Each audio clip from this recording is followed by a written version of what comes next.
L'eau potable est une ressource vitale qui est inaccessible pour une personne sur 3 dans le monde, selon l'Organisation mondiale de la santé.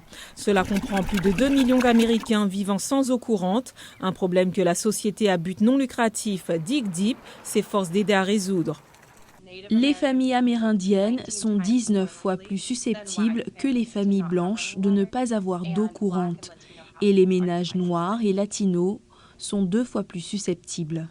La nation Navajo est la plus grande réserve d'Amérindiens du pays, s'étendant sur les États occidentaux de l'Utah, de l'Arizona et du Nouveau-Mexique. 40% de la population ici n'a pas d'eau courante, ce qui signifie que les gens doivent parcourir jusqu'à 100 km en ville et revenir pour l'obtenir. Pour aider à remédier à ce manque d'eau, la société Source Global a installé des panneaux hydroélectriques pour collecter la vapeur de l'air et créer de l'eau potable pour 500 foyers. Quand vous voyez un panneau hydroélectrique Source, il ressemble un peu à un module solaire normal, sauf qu'il est juste un peu plus épais. Et ce qu'il fait, c'est absorber la lumière du soleil et l'air pour produire une eau potable parfaite. Si vous et moi devions en sortir un d'une boîte et le poser sur le sol dans 15 minutes, une demi-heure plus tard, ce serait un verre d'eau. Chaque panneau hydraulique est effectivement une alimentation en eau indépendante. C'est un développement qui change la vie de la nation Navajo, en particulier pour les membres plus âgés de la communauté.